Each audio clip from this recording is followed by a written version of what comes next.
Bidadi township ವಿರುದ್ಧವಾಗಿ ರೈತರ ಹೋರಾಟದ ವಿಚಾರಕ್ಕೆ ಸಂಬಂಧಪಟ್ಟಂತೆ ಎಚ್ಡಿಕೆ ಬಳಿಕ ಹೋರಾಟದ ಅಖಾಡಕ್ಕೆ ಬಿಎಸ್ವೈ ಧುಮುಕ್ತಾ ಇದ್ದಾರೆ. ರೈತರನ್ನು ಬೆಂಬಲಿಸಿ ರಾಜ್ಯ ಬಿಜೆಪಿಯ ಕಡೆಯಿಂದ ಪ್ರತಿಭಟನೆ ಆಗುತ್ತೆ.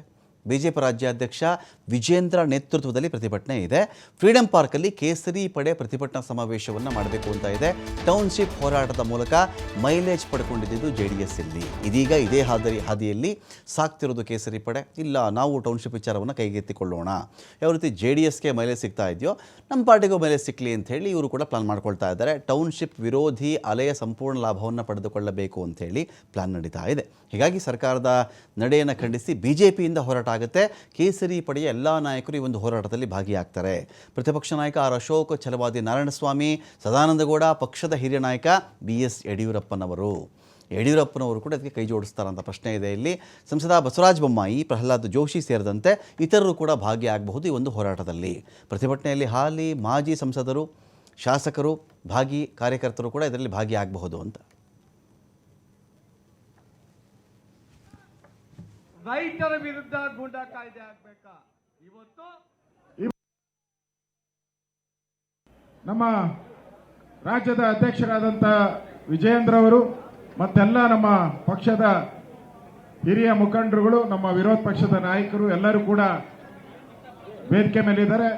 ಅವರೆಲ್ಲರಿಗೂ ನನ್ನ ನಮಸ್ಕಾರ. ಎಲ್ಲ ಶಾಸಕರಿಗೆ, ಎಲ್ಲ ರೈತ ಮುಖಂಡರಿಗೆ, ಬಿಡದಿಯಿಂದ ಬಂದಿರತಕ್ಕಂಥ ಎಲ್ಲ ರೈತ ಹೋರಾಟಗಾರರಿಗೆ ನನ್ನ ನಮಸ್ಕಾರ ತಿಳಿಸಿ, ಇವತ್ತು ಈ ಕಾಂಗ್ರೆಸ್ ಸರ್ಕಾರ DK ಶಿವಕುಮಾರ್ ಬಂದ ತಕ್ಷಣ ಕರ್ನಾಟಕದಲ್ಲಿ ಏನ್ ಪ್ರಾರಂಭ ಆಯಿತು? ರಿಯಲ್ ಎಸ್ಟೇಟ್ ಪ್ರಾರಂಭ ಆಯಿತು. DK ಶಿವಕುಮಾರ್ ಎಂಟ್ರಿ ಆದ ತಕ್ಷಣ ಕಳೆದ 1 ವರ್ಷದಲ್ಲಿ ಏನು ಸಾಧನೆ? ರಿಯಲ್ ಎಸ್ಟೇಟ್ ಸಾಧನೆ. ಬಂದು 30 ದಿನ ದಾಟ್ತು.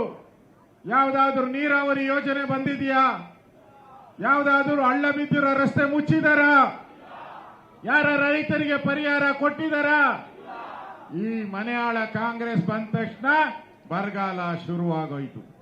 DK ಎಂಟ್ರಿ, ಬರಗಾಲ ಗ್ಯಾರಂಟಿ.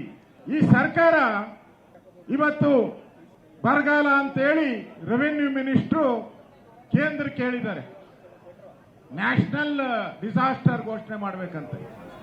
ಯಾವುದೋ ಭೂಕಂಪ ಆಗ್ತದಲ್ಲ ಘೋಷಣೆ ಮಾಡ್ತಾರಲ್ಲ ಹಂಗೆ. ಸ್ವಾಮಿ, ನೀವೇ ಇನ್ನ ಏನು ಘೋಷಣೆ ಮಾಡಿಲ್ಲಲ್ಲ. ಬರಗಾಲದ ಬಗ್ಗೆ ನೀವೇ ಏನು ಘೋಷಣೆ ಮಾಡಿಲ್ಲ. ಕೇಂದ್ರ ಸರ್ಕಾರದ ಮೇಲೆ ಗೂಬೆ ಕೂಸುವಂತ ಪ್ರಯತ್ನವನ್ನ ಮಾಡ್ತಾ ಇದ್ದಾರೆ.